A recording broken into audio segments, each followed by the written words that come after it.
नमस्कार साथियों, सभी का आदर्श कैरियर क्लासेज में बहुत बहुत स्वागत है। दोस्तों, सीडीपी की बहुत ही महत्वपूर्ण क्लास है, इसलिए दोस्तों इस क्लास को देखना बिल्कुल मत भूलना। और फ्रेंड्स, आपका एग्ज़ाम बहुत नज़दीक आ गया है, यानी कि आपका 23 तारीख का एग्ज़ाम है। तो दोस्तों, जिस तरीके से आपने पहले तैयारी की थी, उसी तरीके से दोस्तों आप जो है तैयारी में जुट जाइए। रोज़ाना आपको प्रैक्टिस सेट किए कराए जाते हैं, तो जितना हो दोस्तों लाइव आया करो और वीडियो को शेयर कर देना। दोस्तों, कमर कस लीजिए, अब की बार आपको यूपी टेट क्लियर करना है। जब कुछ भी हो जाए तो दोस्तों रिवीजन करते रहिए और आप दोस्तों लाइव आते रहिए। तो देख लेते हैं पहला क्वेश्चन क्या है। वो है आपका, निम्नलिखित में से कौन सा एक कथन निर्देशन की विशेषताओं एवं प्रकृति के संदर्भ में गलत है। आपको इसमें गलत बताना है, नेगेटिव। तो देखिए, निर्देशन किसी व्यक्ति को खुद को समायोजित करने में सहायता करना है। तो देखो, ये तो पॉजिटिव है, ठीक है, तो ये तो हो ही नहीं सकता। निर्देशन आत्म दिशा में व्यक्ति के विकास को बढ़ावा देता है, बिल्कुल सही है, ये देता है। निर्देशन केवल अन्य के प्रयासों के माध्यम से व्यक्ति एवं की मदद करना है। तो आपका ऑप्शन पूछा है नेगेटिव, तो आपको नेगेटिव भी देना है, ज़्यादा पढ़ना नहीं है, यानी कि सी ऑप्शन बिल्कुल सही है आपका, ठीक है।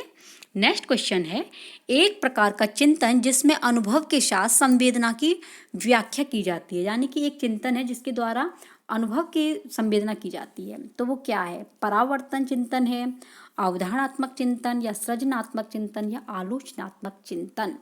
तो दोस्तों दूसरे का ऑप्शन आपका बी जाएगा, अवधारणात्मक, यानी कि बी ऑप्शन बिल्कुल सही है। नेक्स्ट क्वेश्चन है, कौन सा एक कथन भावनाओं की विशेषताओं के संदर्भ में गलत है। आपको भावनाओं के बारे में बताना है। तो देखो, संवेग भावनाओं के आधार पर होते हैं, ये सही है। या भावनाएं जन्मजात होती हैं, समय के साथ भावनाएं पुरानी पड़ जाती हैं और वे अपनी स्थिति भी बदल देती हैं। ज़्यादातर जानवरों में भावनाएं नहीं होती क्योंकि उनके पास बौद्धिक समझ नहीं होती है। तो दोस्तों इसमें गलत पूछा है, तो भावनाएं जन्मजात होती हैं, ये सही नहीं है, क्योंकि भावनाएं जन्मजात नहीं होती। भावनाएं जो हैं समय के अकॉर्डिंग बदलती रहती हैं, ठीक है, जैसा जैसा भाव होता है वैसा ही हो जाती हैं। तो ऑप्शन आपका बी बिल्कुल सही है। नेक्स्ट क्वेश्चन है आपका, व्यवहार का अध्ययन करने के लिए सबसे पुरानी विधि कौन सी है। प्रयोगात्मक विधि, नैदानिक विधि, मनोभौतिक विधि, या आत्मनिरीक्षण विधि। इसमें आपको व्यवहार का अध्ययन करना है। देखिए, प्रयोगात्मक पर प्रयोग करना होता है, मनोभौतिक पर प्रयोग करना होता है, नैदानिक माने होता है किसी की समस्या का समाधान करना। व्यवहार दोस्तों आत्मनिरीक्षण जब होगा तभी हम इंसान के व्यवहार को जान सकेंगे। तो यही सबसे पुरानी विधि आपकी, डी ऑप्शन बिल्कुल सही है। नेक्स्ट क्वेश्चन है, निम्नलिखित में से कौन सी एक अपराधी बालक की विशेषता नहीं है। अपराधी बालक की विशेषता नहीं है, विद्यालय संपत्ति को नष्ट करना, सताना, धमकी देना एवं उपहास करना, शरीर रचना। तो देखिए दोस्तों, विद्यालय संपत्ति को नष्ट करना ये तो है, सताना भी है, धमकी देना इसमें नहीं पूछा है, तो आपका ऑप्शन डी लॉक किया जाता है। फ्रेंड्स, जितना हो वीडियो को शेयर कर देना दोस्तों। आपके उज्जवल भविष्य के लिए रोजाना आपको सीडीपी की क्लास दी जाएगी। तो फ्रेंड्स, चैनल पर नए हो तो सब्सक्राइब करना बिल्कुल मत भूलना, बेल आइकन की घंटी को बजा देना, जिससे दोस्तों रोजाना आपको नोटिफिकेशन प्राप्त हो सके। नेक्स्ट क्वेश्चन है, निम्नलिखित में से कौन सा एक बंडूरा द्वारा प्रदत्त अधिगम के अंतर्गत अवलोकनात्मक अधिगम हेतु सही तार्किक क्रम है। सही तार्किक क्रम पूछा है, तो सही तार्किक क्रम है इसका डी ऑप्शन, अवधानात्मक, धारणात्मक, उत्पादन और अभिप्रेरणात्मक, यानी कि डी ऑप्शन बिल्कुल सही है। नेक्स्ट क्वेश्चन है, यह किसने कहा है कि व्यक्तित्व जन्मजात और अर्जित प्रवृत्तियों का योग है। ये डेफिनेशन की बात कर रही है, तो मार्टिन प्रिंस ने, ओलपोर्ट ने, या वैलेंटीन ने, या कैटल ने, किसने कहा है। तो ये कहा है आपके वैलेंटीन, यानी कि सी ऑप्शन बिल्कुल सही है। नेक्स्ट क्वेश्चन है, निम्नलिखित में से कौन सा विकास के संदर्भ में असत्य कथन है। असत्य कथन की बात चल रही है मेरे दोस्तों। नंबर 1, विकास में परिवर्तन निहित होता है, विकासात्मक पैटर्न अपूर्वान्वयी होते हैं, आरंभिक विकास पश्चवर्ती विकास की तुलना में ज़्यादा संकटपूर्ण होते हैं, या विकास परिपक्वता एवं अधिगम का उत्पादन होता है। तो ऑप्शन कौन सा लॉक किया जाएगा। तो इसमें संदर्भ में असत्य पूछा है, तो फ्रेंड्स आपका बी ऑप्शन सही है, विकासात्मक पैटर्न अपूर्वान्वयी होते हैं, यानी कि बी ऑप्शन बिल्कुल सही है। अगला क्वेश्चन है, लड़कियां शारीरिक रूप से लड़कों से श्रेष्ठ होती हैं। वेरी वेरी इंपॉर्टेंट है दोस्तों, ये आता है, ये परीक्षा में हर बार जो है, जो मतलब मेल फीमेल पर आते हैं। तो ये इसमें पूछा है कि लड़कियां शारीरिक रूप से लड़कों से श्रेष्ठ होती हैं शैशवावस्था में, उत्तर बाल्यावस्था में, या पूर्व बाल्यावस्था में, या किशोरावस्था में। कौन सा ऑप्शन लॉक किया जाता है? तो ये फ्रेंड्स आपका जाता है किशोरावस्था में। दोस्तों लड़कियां जो हैं शारीरिक रूप से लड़कों से श्रेष्ठ होती हैं, यानी कि option D very very important. किशोरावस्था को तूफान की अवस्था भी कहते हैं, ठीक है, इसे भी याद कर लेना। गोल्डन एज भी इसे ही बोलते हैं। तो ये किशोरावस्था आपके लिए बहुत ही मोस्ट इम्पोर्टेंट है। नेक्स्ट क्वेश्चन है, निम्नलिखित में से कौन सी एक विषय वस्तु समग्रवादी मनोवैज्ञानिक के अध्ययन क्षेत्र की है? तो कौन सी है? संज्ञानात्मक प्रक्रियाएं, चेतना, संपूर्ण रूप से मानसिक और व्यवहारिक प्रक्रियाएं, या अस्तित्व के तरीके और समस्याएं। तो कौन सा ऑप्शन जाएगा इसमें? दोस्तों जाएगा संपूर्ण रूप से मानसिक और व्यवहारिक प्रक्रियाएं। ऑप्शन आपका सी बिल्कुल सही है। नेक्स्ट क्वेश्चन है दोस्तों, लड़कियों के पितृ प्रेम भाव को फ्रायड ने किससे संबोधित किया है? यानी कि फ्रायड ने ओडिपस भावना ग्रंथि द्वारा, इलेक्ट्रा भावना ग्रंथि द्वारा, स्वप्रेम भावना, या निर्भरता की भावना। तो ऑप्शन कौन सा लॉक किया जाएगा? तो ये है फ्रेंड्स आपका इलेक्ट्रा भावना ग्रंथि, यानी कि बी ऑप्शन बिल्कुल सही है। नेक्स्ट क्वेश्चन है, कभी कभी प्रतिभाशाली माता पिता के बच्चे अपने माता पिता की तुलना में कम बुद्धि के साथ जन्म लेते हैं, अथवा इसका ठीक उल्टा होता है। यह वंशानुक्रम का कौन सा नियम कहलाता है? प्रत्यागमन, चयनित गुणों का सिद्धांत, या माता व पितृ पक्षों का नियम, या संयोग का नियम। तो कौन सा ऑप्शन लॉक किया जाएगा?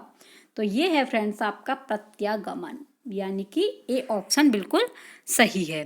नेक्स्ट क्वेश्चन है, निम्नलिखित में से कौन सी अंतर्मुखी सोच प्रकार व्यक्तित्व की विशेषता है? यथार्थवादी और व्यवहारिक, अपनी बौद्धिक खोज में लीन, तथ्यों के साथ सिद्धांत का समर्थन, या अपने विचार को आग्रह और दृढ़ता से प्रचारित करना। बताइए फ्रेंड्स कौन सा ऑप्शन लॉक किया जाएगा? तो इसका दोस्तों जाता है अपनी बौद्धिक खोज में लीन। अंतर्मुखी सोच अपनी बौद्धिक खोज में ही लीन होगा, तभी वो अंतर्मुखी सोच को समझ पाएगा व्यक्तित्व के द्वारा। नेक्स्ट क्वेश्चन है, निम्नलिखित में से कौन सी एक जेम्स लांजे संवेग सिद्धांत द्वारा प्रदत्त सही श्रृंखला है? इसमें सही श्रृंखला बतानी है तो ए ऑप्शन सही है, परिस्थिति, शारीरिक अशांति, मानसिक स्थिति। ए ऑप्शन बिल्कुल सही है। नेक्स्ट क्वेश्चन है, निम्नलिखित में से कौन सी एक अंतर्दृष्टि की विशेषता नहीं है? आपको बताना है अंतर्दृष्टि की। आकस्मिकता, नवीन परिस्थिति में अनुक्रिया, आदत, बल, अनुक्रिया का सहजता से होना। तो बताइए कौन सा ऑप्शन जाएगा? नहीं पूछा है, ये भी ध्यान रखना। तो देखिए अंतर्दृष्टि में आकस्मिकता आती है, नवीन परिस्थितियों में अनुक्रिया, अनुक्रिया का सहजता से होना बिल्कुल सही है आपका ये ऑप्शन, यानी कि आदत, बल। ये सी ऑप्शन आपके अंतर्मुखी के अंतर्गत नहीं आता है, तो आपका सी ऑप्शन बिल्कुल सही है। आई होप दोस्तों कि आपकी ये समझ में आ रहा होगा। दोस्तों बहुत ही मेहनत से पीडीएफ बनाया जाता है। तो फ्रेंड्स आपके जो है रोजाना 1 से 30 क्वेश्चन, यानी कि आपके सीडीपी में 30 क्वेश्चन आएंगे। 30 क्वेश्चन कराए जाते हैं, ज़्यादा अधिक समय भी नहीं लिया जाता है। तो दोस्तों जितना दिन तक आपको ये क्लास दी जा रही है, जब तक आपका यूपी टेट की डेट आ रही है 23 तारीख की, आपको एडमिट कार्ड भी आप देखने को मिल जाएंगे आज। तो दोस्तों जितना हो आप लोग रोजाना रिवीजन किया करो, डेली में क्लास चलेगी। तो फ्रेंड्स आपके लिए बहुत ही महत्वपूर्ण क्वेश्चन है, ठीक है। तो नेक्स्ट क्वेश्चन है, निम्नलिखित में से कौन सी एक सृजनात्मकता की अवस्था गोल्डन ने अपनी साइनेटेक्स तकनीक में प्रतिपादित नहीं की है? तो नहीं की है संलग्नता, अंतर्विकता, समान वस्तु की खोज, स्थगन, या संकलाना निर्माण। तो कौन सा ऑप्शन जाएगा? तो इसमें जाएगा समान वस्तु की खोज, बी ऑप्शन बिल्कुल सही है। नेक्स्ट क्वेश्चन है, निम्नलिखित में से कौन सी एक विशेषता प्रतिभाशाली बच्चों की दृष्टि से उपयुक्त नहीं है? वेरी वेरी इंपॉर्टेंट है, प्रतिभाशाली बच्चों की दृष्टि से उपयुक्त नहीं पूछा है। तेजी से और आसानी से सीखते हैं, कठिन मानसिक कार्यों को प्रदर्शित करते हैं, बहुत प्रकार की जानकारियां, बच्चे जागरूक नहीं होते हैं, जो कुछ उन्होंने सुना या पढ़ा है उसे बरकरार रखने के लिए उन्हें बहुत अभ्यास की आवश्यकता होती है। तो ऑप्शन जाता है दोस्तों डी के लिए, यानी कि नहीं पूछा है तो आपका ऑप्शन जाएगा बरकरार होती है ये वाला अभ्यास करने की, तो डी ऑप्शन बिल्कुल सही है। ठीक है, नेक्स्ट क्वेश्चन है वय संधि, वेरी वेरी इंपॉर्टेंट है। वय संधि काल की अवस्था का आयु विस्तार क्या होता है? 10 से 12 वर्ष, 6 से 12 वर्ष, या 8 से 10 वर्ष, या 11 से 16 वर्ष। तो ऑप्शन जाएगा दोस्तों आपका 8 से 10 वर्ष, यानी कि सी ऑप्शन है। जो आपकी वय संधि काल की अवस्था होती है वो आपका सी ऑप्शन है, यानी कि 8 से 10 वर्ष। ठीक है, नेक्स्ट क्वेश्चन है निम्नलिखित में से कौन सा एक बुद्धि के निष्पादन परीक्षण का प्रकार नहीं है? बुद्धि का पूछा है। आर्मी अल्फा परीक्षण, कोह का ब्लॉक डिजाइन परीक्षण, घन निर्माण रचना परीक्षण, पास लॉक परीक्षण। कौन सा ऑप्शन लॉक किया जाएगा? तो इसमें पूछा नहीं, तो आर्मी अल्फा परीक्षण जाता है, पहला ही ऑप्शन बिल्कुल सही है। नेक्स्ट क्वेश्चन है वेरी वेरी इंपॉर्टेंट है। जीन पियाजे के अनुसार बच्चा किस आयु में, यानी कि जीन पियाजे के अनुसार किस आयु वर्ग में अमूर्त तर्क विकसित करता है? अमूर्त पूछा है, तो 6 से 8 वर्ष में, 8 से 10 वर्ष में, या 7 से 9 वर्ष में, या 11 से 14 वर्ष में, कौन से में करता है? तो अमूर्त चिंतन दोस्तों आपके 11 से 14 साल में पहुंच जाता है, और अमूर्त चिंतन कहलाता है कहीं पर खो जाना, यानी कि गोल्डन एज, बच्चा अपने आप में कहीं ना कहीं खो जाता है। अमूर्त पूछा है, अगर मूर्त पूछता तो दोस्तों इसमें चला जाता आपका 7 वर्ष की एज में, लेकिन आपसे पूछा है अमूर्त चिंतन, तो अमूर्त चिंतन में बच्चा परिपूर्ण हो जाता है, जानकार हो जाता है, तो वो आपका डी ऑप्शन जाता है, यानी कि 4 ऑप्शन सही है, यानी 20 में का दोस्तों आपका ये वाला डी ऑप्शन सही है। 11 से 14 वर्ष में बच्चा जो है अकस्मात कहीं खो जाता है, सपनों में खो जाता है, बैठा होगा यहाँ लेकिन ध्यान कहीं दूसरी जगह चला जाएगा, तो वो होती है आपकी 11 से 14 वर्ष की उम्र।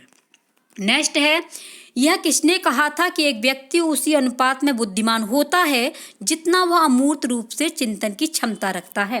ये किसने कहा है? टर्मन ने, डेयरवॉर्न ने, बकिंघम ने, या काल्विन ने? किसने बोला है? तो ये बोला है आपका दोस्तों टर्मन ने। वेरी वेरी इंपॉर्टेंट है टर्मन। नेक्स्ट क्वेश्चन है बच्चों के भीतर हुए सांवेगिक घुटन एवं शक्तियों को बाहर निकालने की प्रक्रिया को क्या कहते हैं? सांवेगिक स्थिरता, सांवेगिक संवेदनशीलता, या सांवेगिक विरेचन, या सांवेगिक सामर्थ्य? तो बताइए ऑप्शन कौन सा जाएगा?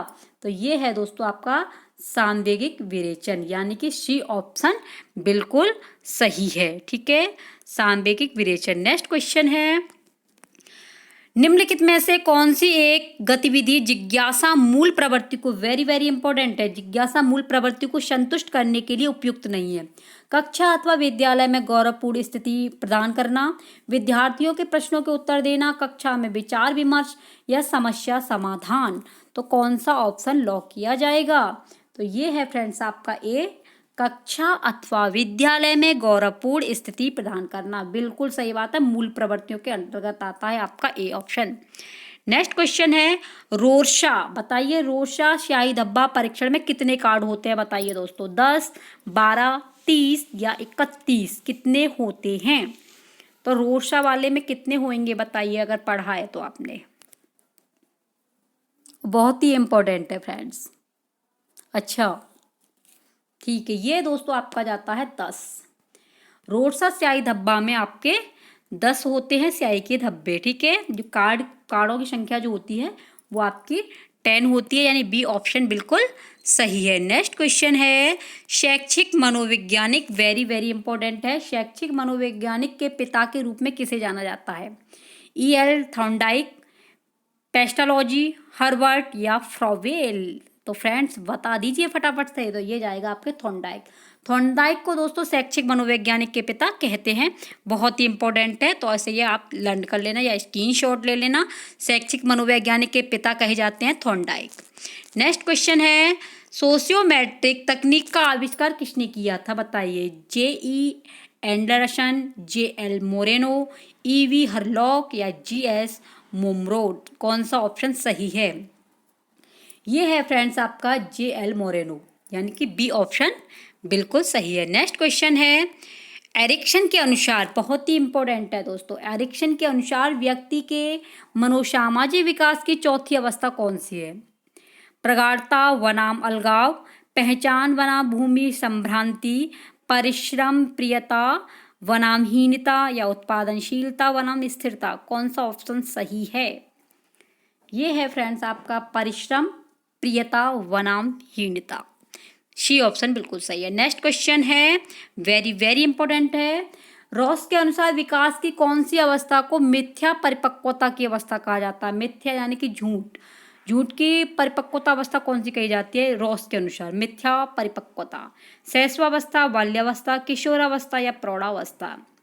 तो ये कही जाती है दोस्तों बाल्यावस्था। बाल्यावस्था में बच्चा मिथ्यावस्था होती है, तो ये आपका बी ऑप्शन सही है, यानी कि बाल्यावस्था। नेक्स्ट क्वेश्चन है, जब कोई व्यक्ति अपने विचारों तथा क्रियाओं को किसी ऐसे दूसरे व्यक्ति के अनुरूप बनाना शुरू कर देता है जिसका वह अनुकरण करना चाहता है, तो इस प्रकार की क्रिया कौन से प्रकार की रक्षा युक्ति कहलाती है? कौन सी रक्षा युक्ति कहलाती है? तादात्मीकरण या प्रक्षेपण या औचित्य या विस्थापन? तो ऑप्शन दोस्तों जाएगा तादात्मीकरण, यानी कि ए ऑप्शन बिल्कुल सही है। लास्ट क्वेश्चन है दोस्तों, वो है आपका, निम्नलिखित में से कौन सा बाल्यावस्था का सामान्य भाषण विकार नहीं है? भाषण विकार नहीं है। ऊर्जा की कमी, तुतलाना, अस्पष्ट उच्चारण, हल्लाना यानी हकलाना। ठीक है, तो ये होगा आपका, ये लिख लेना शुद्ध, हकलाना। तो इसमें विचार की यानी कि भाषण विकार की नहीं पूछा है, तो आप बताइए कौन सा ऑप्शन जाएगा? तो दोस्तों देखिए, ये सभी तो बाल्यावस्था में आते हैं। बच्चा तुतलाता भी है, अस्पष्ट उच्चारण भी करता है और हकलाता भी है। तो नहीं पूछा है, तो नहीं के लिए आपका ऑप्शन जाएगा ए, यानी कि ए ऑप्शन बिल्कुल सही है, यानी ऊर्जा की कमी, ये वाला ऑप्शन सही है। तो आई होप दोस्तों कि आपको ये वीडियो ज़रूर पसंद आई होगी, और फ्रेंड्स जितना हो इस वीडियो को शेयर कर देना, और फ्रेंड्स अगर चैनल पर नए हो तो सब्सक्राइब जरूर कर देना। और दोस्तों पीडीएफ प्राप्त करने के लिए आपका अपना ही टेलीग्राम चैनल है आदर्श कैरियर क्लासेस, आप आदर्श डालेंगे वहीं से आपको प्राप्त हो जाएगा। आदर्श कैरियर डाल देना, वहाँ पर निकल जाएगा, वहाँ पर आपको ये पीडीएफ भी प्राप्त हो जाएगा। रोज़ाना क्लास मिलेंगी फ्रेंड्स, तो आप हमारा साथ दीजिए, जिससे दोस्तों आपको जब आप लोग लाइव आते हो तो बहुत अच्छा लगता है हमें पढ़ाने के लिए। तो आपके लिए रोज़ाना ऐसे ही क्लास दी जाएंगी, लेकिन आप हमारा साथ बनाए रखिएगा। तब तक के लिए जय हिंद, वंदे मातरम।